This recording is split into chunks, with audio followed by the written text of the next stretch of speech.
박일로 선생이 지어놓은 누앙사 시작한다. 자, 박일로라는 사람은 임진왜란에 참전해서 돌아온 다음에, 임진왜란이 끝나고 돌아온 다음에 관직도 멀리하고 그 다음에 고향으로 돌아와서 살고 있었는데, 그때 우리가 잘 알고 있는 오성과 한음의 한음 이덕형이라는 사람이 지금 그 고향에서 누왕의 생활, 누왕이라는 게 누추한 거리, 그러니까 경제적으로 빈궁한 삶을 말하는 거야. 누왕의 생활이 좀 어떠냐라고 묻자 이 글 누왕사를 지어가지고 답으로 이 글을 지었다는 게 바로 누왕사고, 이 내용은 전반적으로 누왕에 묻혀 사는 선비의 경제적 궁핍에 관한 것인데, 그래도 안빈낙도를 추구하면서 살아간다는 조선시대 때 아주 청렴하고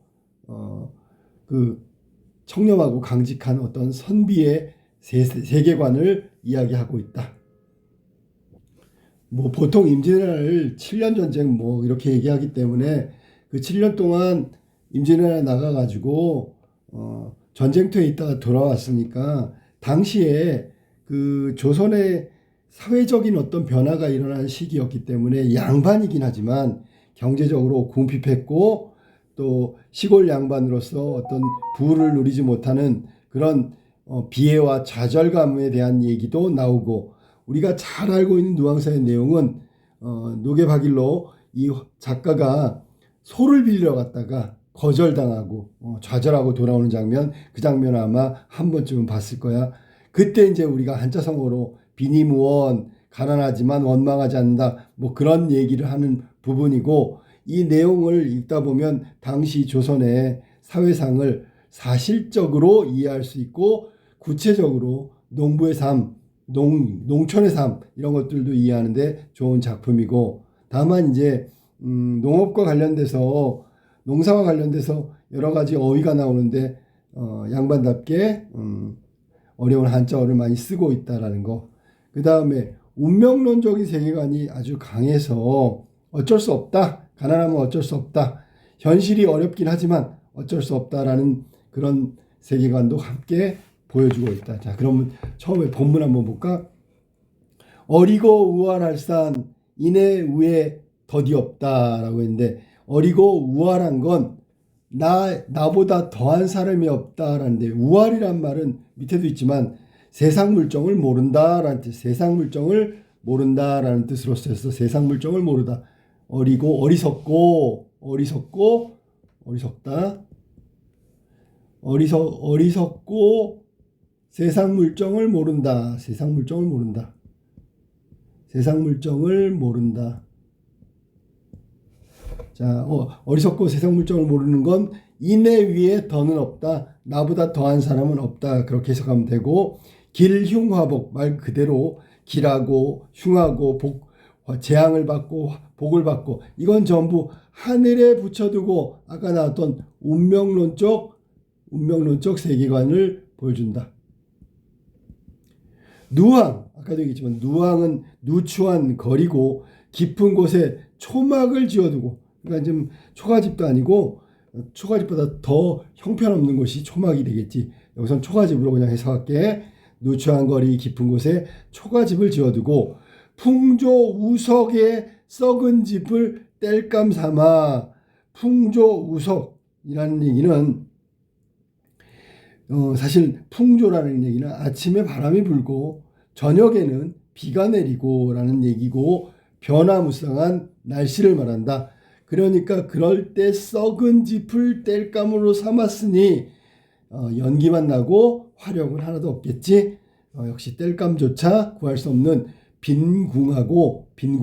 가난한, 궁핍한, 빈궁한 삶에 대해서 얘기하고 있다.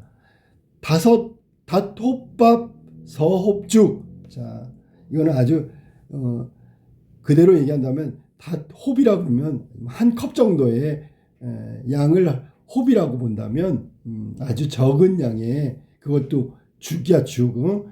연기도 하도할샤 많기도 많다. 연기가 많은 이유는 바로 썩은 짚을 땔감으로 쓰고 있으니까 연기만 나지. 그러니까 이 작은 음식을 요리하는데도 연기만 난다. 얼마 만에 받은 밥에 헐벗은 자식들은 장기 버려 졸 밀듯이 나오고 라고 했어. 장기 버려 졸 밀듯이 나온다. 장기판 버리면 쫄이 앞에 있는데 막 밀고 나온다. 그런 얘기가 우르르 그 밥 먹으러 쫓아 나온다라는 뜻이고 비유적 표현을 쓰고 있다. 인정천리 차마 혼자 먹을런가. 인정상 아버지의 도리상, 천리상 하늘의 이치. 당연히 부모는 자식을 먹여 살려야 되는 게 인정천리겠지. 차마 혼자 먹을런가. 먹을 수 없다. 서리적 표현이라고 보면 돼.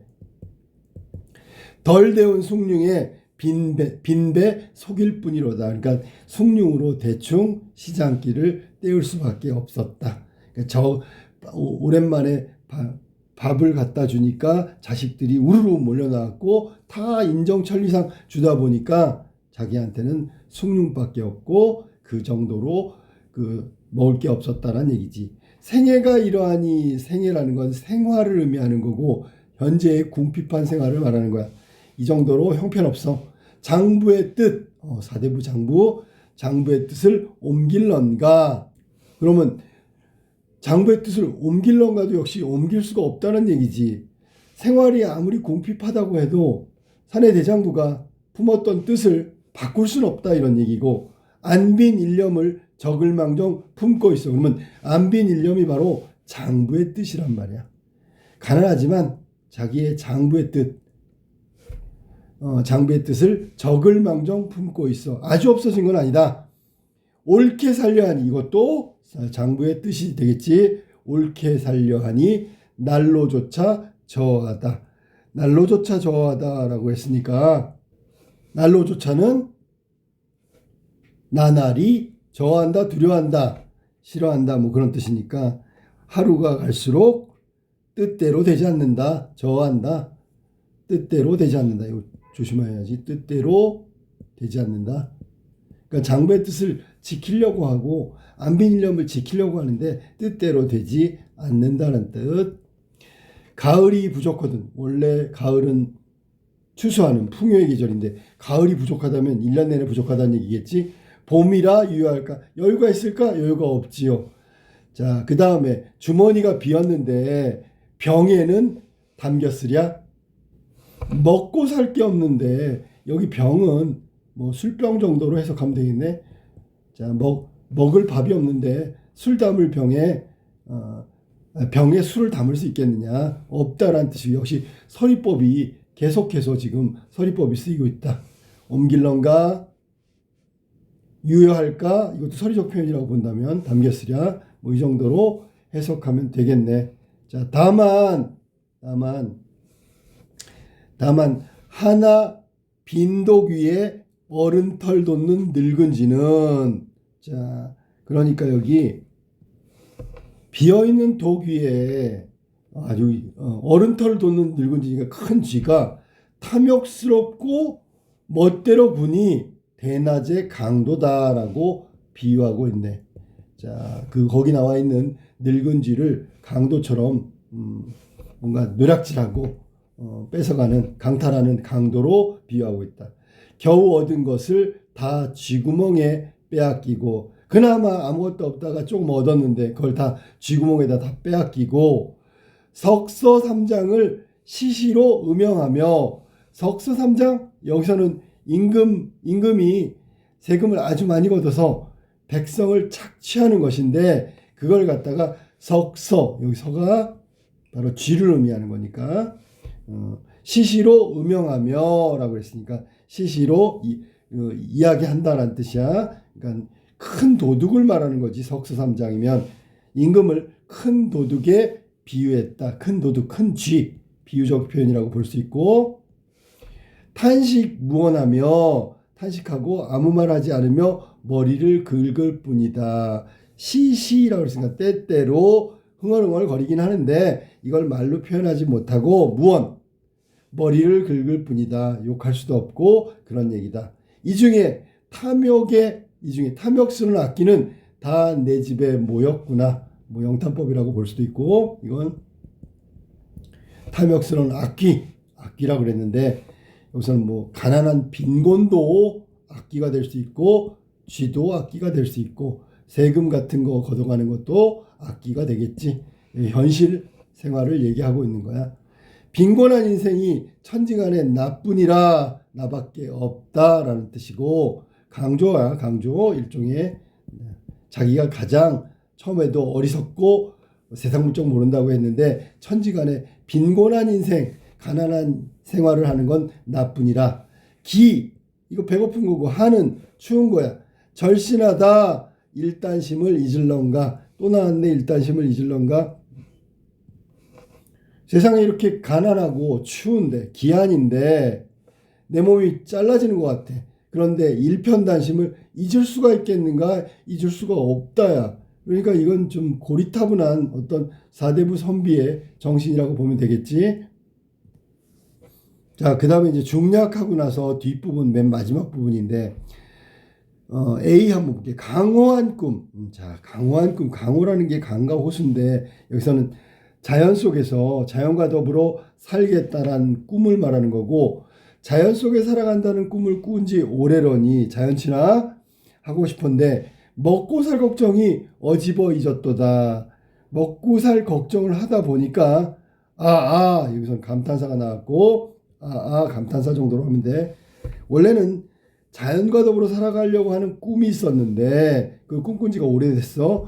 먹고 살 걱정이 더 목전에 있으니, 눈앞에 있으니까 다 강호의 꿈을 잊었도다. 물가를 바라보니 녹죽이, 하도할샤가 많기도 많구나라고 해석하면 되고, 녹죽이니까 푸른 대나무, 물가에 푸른 대나무가 많기도 많구나.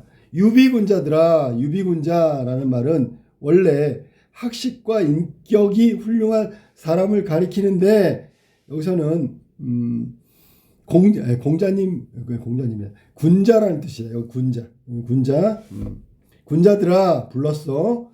낚싯대 하나 빌려다오 라고 얘기했고, 갈대꽃 깊은 곳에 청풍명월 모두 자연이고, 자연과 벗이 되어 아까 얘기했던 강호한 꿈이지, 그지? 이게 강호한 꿈을 말하는 거야. 자연과 더불어 물가에 푸른 대나무가 많으니까 낚싯대 하나 빌려달라.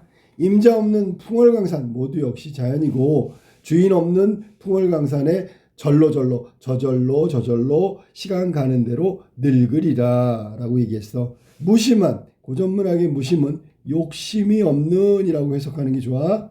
욕심이 없는. 백구는 흰 갈매기고, 오라 하며 가라 하랴. 자, 이거 해석 조심해. 오라고 하겠지 나한테 가라고 하겠느냐. 그러니까 자신은 자연 속으로 낚싯대 들고 가면 자연과 더불어 더불어 살아갈 수 있다라는 얘기고, 백구는 나한테 오라고 하겠지 가라고 하겠느냐, 안 하겠지요 라니까 서리법이 또 쓰였어.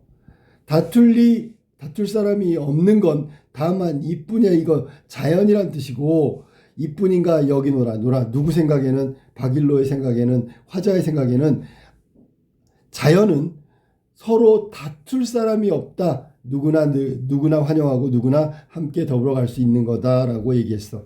이제야 소빌리기 맹세코 다시 말자.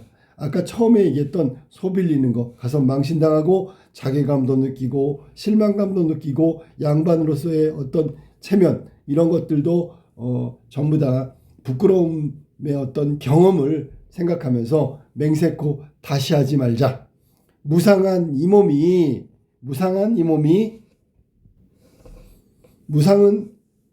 보잘것없는 이 몸이라고 해석하면 돼. 무상한 이 몸이, 보잘것없는 이 몸이 무슨 지치, 뜻과 취향이 있으리마는 계속 해석할게. 두세일엉 밭논을 다 묵혀 던져두고, 두세일랑 작은 밭과 논을 다 묵혀 던져두고, 있으면 기껏 죽이요, 없으면 굶어. 역시 빈곤한 삶, 빈궁한 삶을 말하는 거고, 남의 집 남의 것은 전혀 불어 말렸노라. 남의 집, 남의 것은 전혀 부러워하지 않겠다라는 뜻이고, 내 빈천, 가난하고 천한 것 슬피 여겨 손을 해다 물러나며. 자, 그러니까 내가 가난한 게 싫어서, 빈곤한 게 싫어서 손을 들어가지고 나 싫어 오지 마 하면 물러가게, 가난이, 빈천이 물러갈 것이며 물러가지 않는다는 얘기고, 남의 부귀를, 딴 사람 부귀와 공명을 손으로 불러가지고 전부 일로 와봐 라면 나한테 나오랴 나오지 않는다는 얘기야. 물러가지도 않고 나오지도 않는다. 뭐 이것도 아까 얘기했던 운명론적 세계관을 말한다. 자, 그러니까 내 빈천은 물러가라 그래서 물러갈 것도 아니요, 남의 부귀를 내가 오라고 한다 그래서 그 부귀가 오는 것도 아니다. 이건 운명이다. 자, 인간 어느 일이, 인간 세상의 어느 일이 운명밖에 정확하게 운명론이지, 운명 밖에, 운명을 넘어선 삼겼으리, 만들었을까, 만들지 않았다란 뜻이고 서리적 표현이고, 이거는 인간은 모두 운명대로 돌아간다라는 뜻이야. 가난타 이제 죽으며 부유하다 백년사랴. 가난하다고 바로 죽는 것도 아니고 부유하다 그래서 100년을 사는 것도 아니다. 대꾸 표현에다가 100년을 살겠냐, 살지 못한다는 얘기니까 서리법이 되겠지. 가난하다고 금방 지금 죽는 것도 아니며 부유하다 그래서 100년 사는 것도 아니다.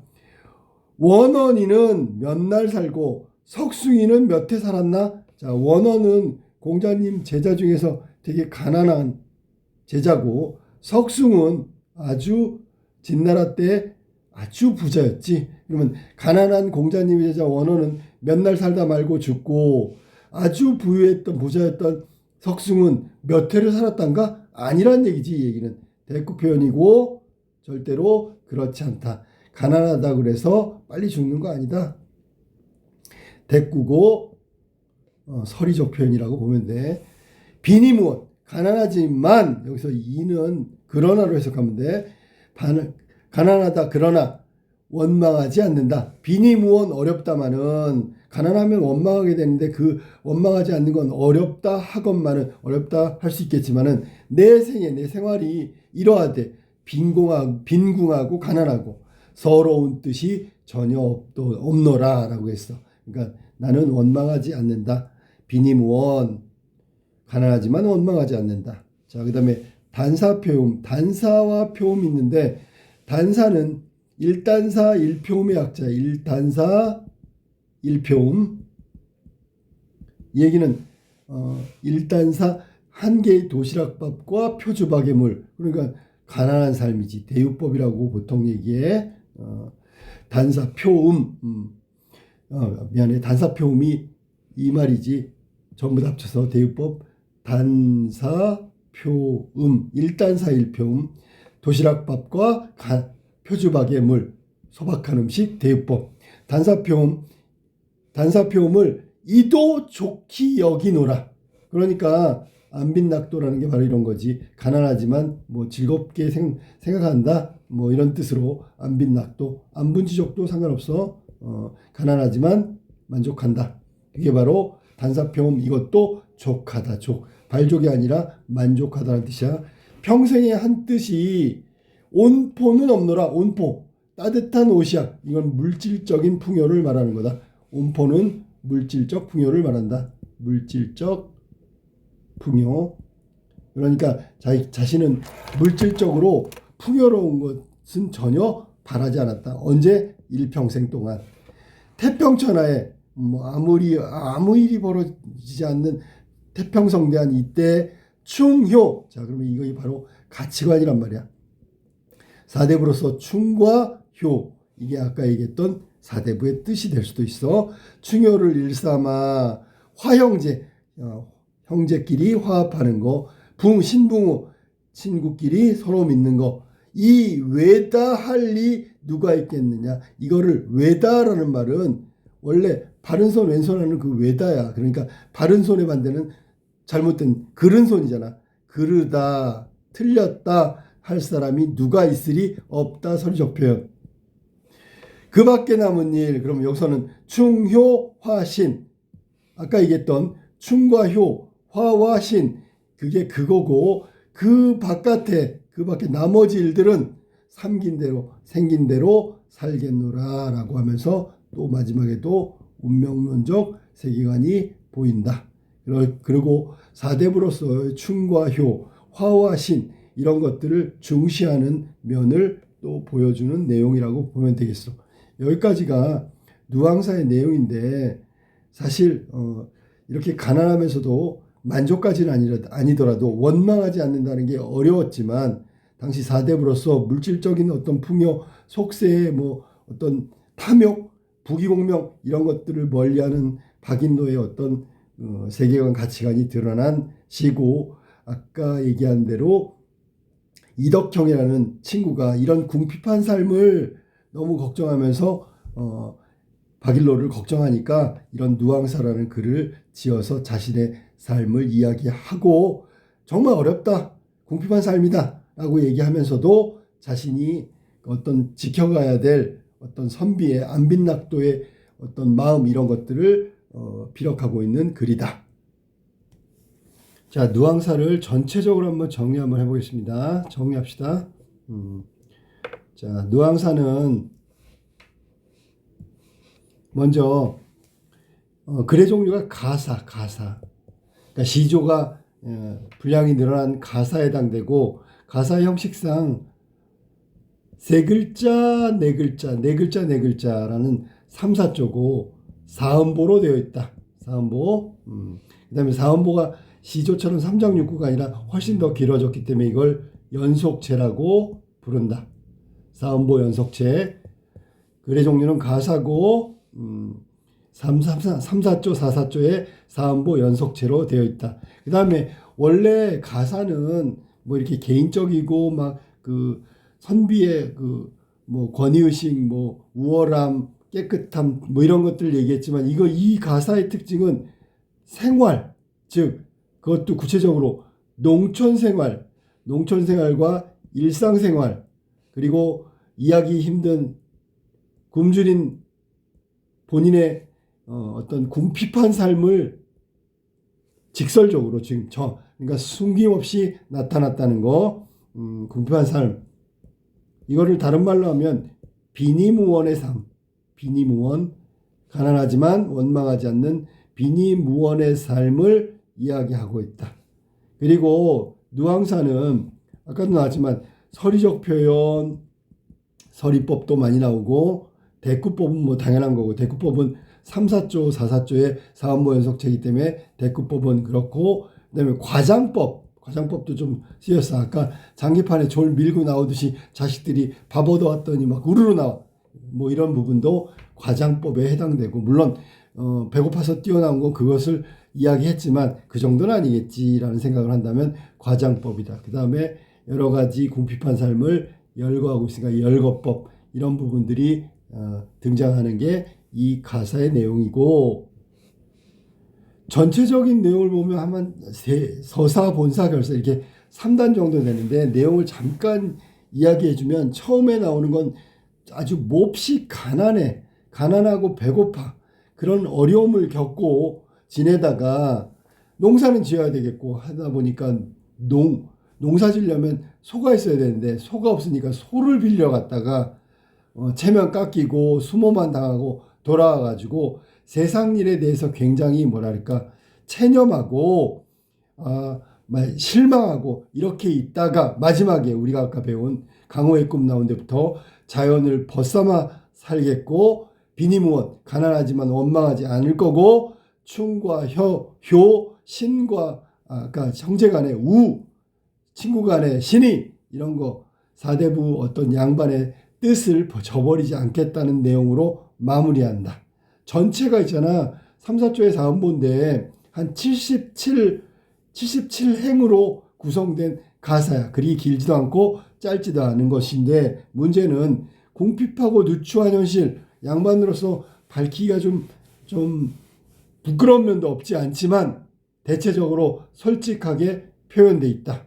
그리고 지금 양반이지만 농사를 짓고 있다는 건 일상생활에 어떤 삶을 살아가는 것이기 때문에 그런 면에서 본다면 그 실제 농촌의 삶의 모습과 생동감 구체적으로 농촌의 어떤 일, 아까도 얘기했듯이 한자어를 많이 썼다는 특징도 있고, 또 마지막의 부분은 유학자로서 사대부 선비로서 어려운 처지인 것은 확실하지만 현실에 있어서 궁핍함은 알고 있지만 결국은 자연을 즐기는 혹은 자연과 더불어 살아가는 그런 면을 추구하겠다. 그 자연을 추구하겠다라고만 했던 조선전기 가사와 다르게 생활적인 면, 자신의 빈궁함도 솔직하게 얘기한다는 점에서 조선 후기로 이행하는, 그러니까 전기와 후기 사이의 과도기 작품이라고 볼 수 있다. 자, 그 다음에 마지막으로 자연의 은이라면서 살아가는 걸 취하고 있지만 실제로는 현실은 너무 어렵다는 거, 그걸 사실적으로 묘사했다는 것도 중요하고, 강호가도는 원래 조선 전기의 가사 문학 작품의 내용인데 여기는 생활이 어렵다는 것까지 밝힌 게 다른 점이라고 얘기했어. 그 다음에 임진왜란, 병자호란, 사실은 그것 때문에 노개박일로가 어렵게 살아가는 건데 그런 내용은 언급하지 않았고 전쟁 이후에 그 현실만을 사실적으로 다루고 있다라는 부분이 이 누앙사의 내용이다. 여기까지 하겠습니다.